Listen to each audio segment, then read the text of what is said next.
Zara's hand froze mid-reach, her violet eyes widening as she stared at the glowing datapad on her desk. The xenobiology assignment she'd been dreading all week, the one about quantum neural patterns in non-humanoid species, was complete, every field filled in with surprisingly accurate data. And at the bottom, where her signature should be, 3 distinct pawprints glowed in biometric ink. Her heart hammered as she heard the soft chittering from the environmental pod behind her, and she spun around to see all 3 Corvathi cubs huddled together, their silver-blue fur shimmering with what she now recognized as pride, their 6 luminescent eyes blinking at her in perfect synchronization. This wasn't possible. The cubs were classified as semi-sentient at best, certainly not capable of reading galactic standard, let alone understanding graduate-level xenobiology. Yet here was the evidence, and worse. If the Academy found out she'd been keeping them in her quarters instead of the research facility, she'd be expelled, sent back to Novara Prime in disgrace.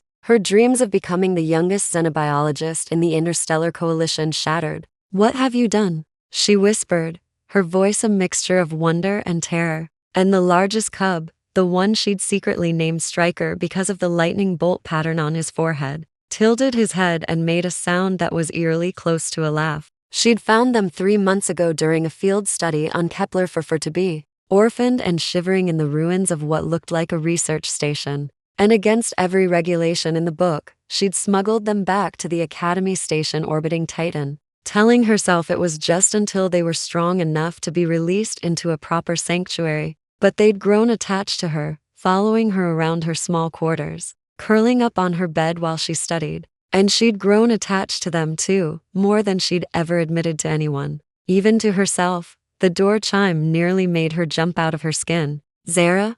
You in there?" The voice belonged to Marcus Chen, the human engineering student who had the unfortunate luck of having quarters right next to hers, and who had definitely heard the cubs on more than one occasion, despite her best efforts at soundproofing. She frantically gestured for the cubs to hide, and they scampered into the environmental pod, their movements far more coordinated than they should be. And she quickly dimmed the datapad and opened the door just enough to block Marcus's view of the room. He stood there with that crooked smile that always made her feel off balance, his dark hair a mess as usual, grease stains on his jacket from whatever engine he'd been tinkering with. "Your environmental controls are acting weird again," he said, holding up a diagnostic scanner. "I'm picking up triple the oxygen consumption for a single occupant quarters." Her mind raced, searching for an excuse. But before she could speak, Striker's head poked out from the pod, and Marcus's eyes went wide. "Is that a Corvathi cub?" The question hung in the air like a live grenade, and Zara made a split-second decision that would change everything.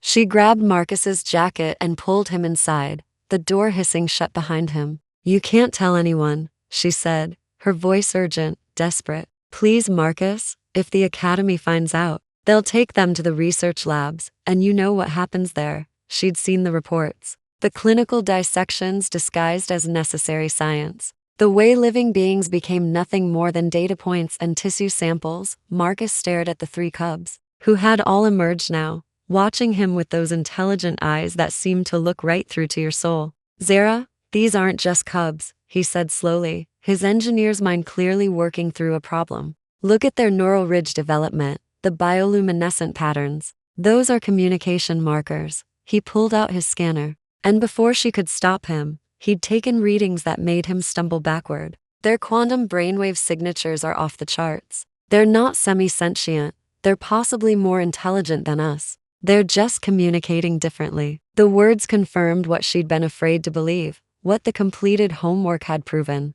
"They did my assignment," she admitted, showing him the datapad. "I left it on the desk while I took a shower, and when I came back, it was done, perfectly. And they signed it with their paws, like they were making a joke." Marcus laughed. The sound surprised and delighted, and he crouched down to the cub's level. "You little geniuses," he said softly, and Striker approached him cautiously, sniffed his extended hand, then pressed his small paw against Marcus's palm in what was unmistakably a handshake. The moment was so absurdly touching that Zara felt tears prick her eyes, and she realized with sudden clarity that this wasn't just about protecting the cubs anymore. It was about exposing the truth, about changing how the entire coalition viewed species like the Corvathi. "We need to present this to the Academy Council," Marcus said, standing up with new determination in his voice. This is proof of sentience. They can't ignore it. But Zara shook her head, fear coiling in her stomach. You don't know Director Vaughn like I do, she said bitterly. He's built his entire career on classifying species as subsentient to justify resource extraction from their worlds. If we show him this, the cubs won't become recognized citizens. They'll become high-value research subjects, locked in labs forever. She'd seen Vaughn's files, knew about the Delphini case, where dolphin-like creatures with poetry encoded in their songs were still classified as animals despite overwhelming evidence. Marcus's expression hardened. Then we go over his head. We send this to the Coalition Senate directly. But Zara, we can't keep them hidden. You know that. Before she could respond, alarms blared through the station. Red emergency lights flooding her quarters, and a cold mechanical voice announced, "Biohazard detected in Section 7. All personnel evacuate immediately." Security teams respond. Section 7 was her section. Her door chimed again, but this time it was followed by an override command, and the panel slid open to reveal Director Vaughn himself, flanked by 2 security officers in full hazmat gear. He was a severe man, with ice-chip eyes, and those eyes locked onto the cubs with predatory interest. "Miss Zara," he said, her name dripping with false courtesy. "Sensors detected unauthorized biological entities in your quarters. Step aside."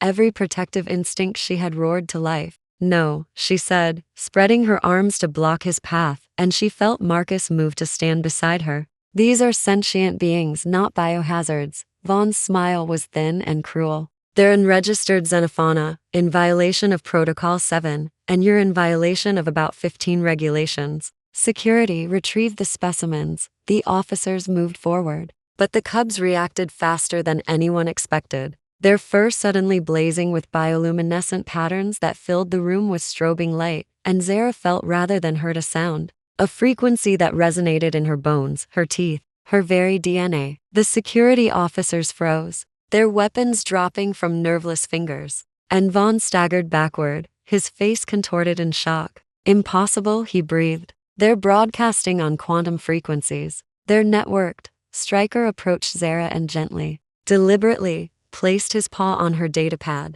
then tapped a sequence on the screen with surprising dexterity. The display flickered, and suddenly the air above the pad shimmered with a holographic projection, a complex star map with symbols Zara had never seen before, but somehow understood. The cubs weren't from Kepler for to be. That ruined research station hadn't been human or coalition built. The Korvathi were the researchers, and they'd been studying humanity, studying the coalition. And these cubs were what? Ambassadors, observers, orphaned scouts. "We came to learn," a voice said, and it took Zara a moment to realize the voice was in her head, transmitted through those quantum frequencies. And it was Stryker's voice, young but clear, filled with curiosity and a touch of fear. "Our parents were scientists like you. They died when their station failed. You showed us kindness when you could have left us to die. We wanted to help you, to show you we're not animals." The emotional weight of the words, the loneliness and hope behind them, hit Zara like a physical blow, and tears streamed down her face.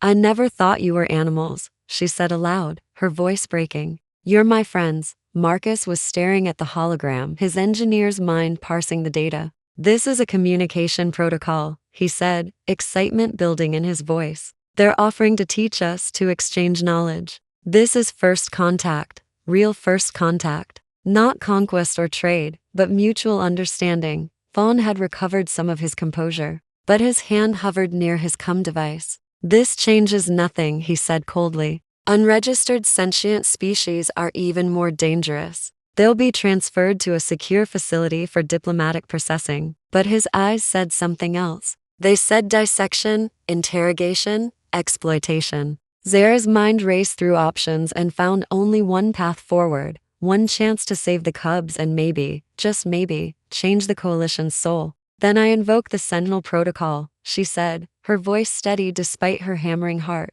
The Sentinel Protocol was an ancient law, rarely used, that allowed any citizen to stake their life on vouching for the peaceful intent of a new species, to become their advocate and protector with full legal authority, but failure meant exile or worse. Vaughn's face went purple. "You foolish girl. You'll throw away your entire future for 3 animals?" But Marcus stepped forward, his hand finding hers, his fingers intertwining with her own in a gesture of solidarity and something deeper, something that had been building between them for months. "She's not alone," he said firmly. "I invoke it too." The security officers looked at each other uncertainly, because the Sentinel protocol superseded even a director's authority, requiring a full Senate review. Vaughn snarled, "This isn't over," and stormed out, leaving them in the aftermath of the most reckless decision of Zara's life. She sank to the floor, her legs giving out, and the 3 cubs swarmed her, their warm bodies pressing against her, their purring vibration a comfort and a promise.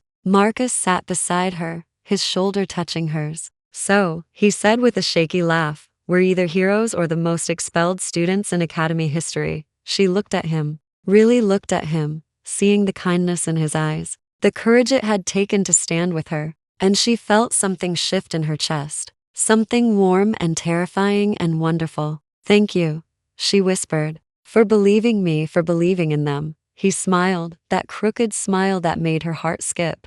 "I've been looking for an excuse to talk to you for 3 months," he admitted. "Granted, I was thinking more along the lines of coffee, but interstellar incident works too." The cubs chittered in a way that sounded suspiciously like laughter, and Stryker tapped the datapad again, bringing up a new message in symbols that translated in Zara's mind as, "We approve of this human. He has a good quantum resonance." The next 2 weeks were a blur of Senate hearings, media attention, and scientific wonder as the Korvathi cubs demonstrated their intelligence to a captivated galaxy. Zara and Marcus testified together, their hands clasped under the table during the most intense questioning, and slowly, painfully, the coalition began to shift. Director Vaughn was removed pending investigation into multiple classification violations, and the Senate voted to establish new protocols for identifying sentient species, with the Korvathi as the first beneficiaries. The cubs became minor celebrities, but they stayed with Zara in newly authorized quarters, now expanded to accommodate both species comfortably.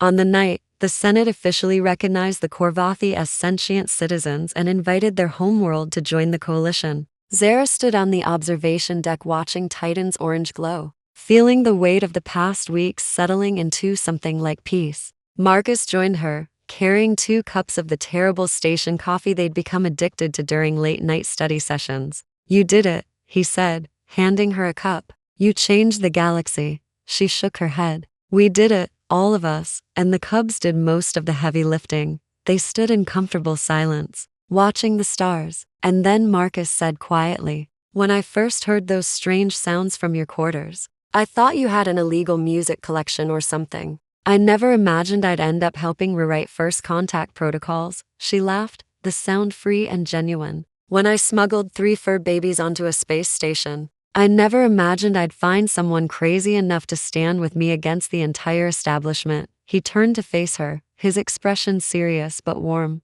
"Zara, I didn't do it just for the cubs. I did it because watching you fight for what's right, seeing your compassion and courage, it made me realize I'd follow you into pretty much any impossible situation." Her breath caught, and the station lights reflected in his eyes like tiny stars. "That's either really romantic or really concerning," she managed to say, her voice soft. "Maybe both," he said with a smile. And then he was leaning closer, and she was rising on her toes, and their lips met in a kiss that was gentle and sweet and tasted like terrible coffee and new beginnings. When they pulled apart, all 3 cubs were sitting nearby, their eyes blinking in that synchronized way, and Stryker's voice echoed in both their minds simultaneously. "Our calculations predicted this outcome with 97% certainty. We expect you will form a strong bonded pair." Zara felt her cheeks flush with bioluminescence, the Novaran trait she usually suppressed, and Marcus laughed, pulling her close.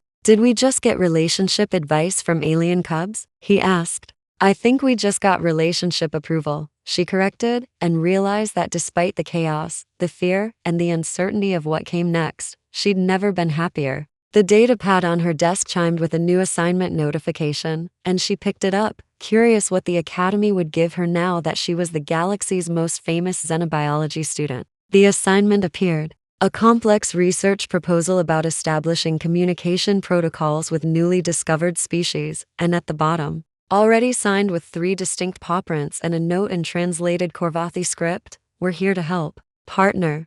She showed Marcus, and they both grinned like idiots. The cubs had not only changed the galaxy's understanding of sentience, they'd found a family. And so had she. As the observation deck lights dimmed for station night cycle, Zara made a mental note to teach the cubs about asking before doing homework. But secretly, she hoped they never stopped surprising her. Never stopped showing the galaxy that intelligence comes in all forms. And love, whether for 3 orphan cubs or 1 brilliant human engineer, was the most universal force of all. The stars outside continued their eternal dance, indifferent to the small dramas of organic beings. But Zara knew that somewhere out there, the Korvathi homeworld was receiving the Senate's message. And soon, her little family might grow even larger. For now, though, surrounded by the beings she loved, with Marcus's arm around her shoulders and the cubs purring contentedly, she had everything she needed. Tomorrow would bring new challenges,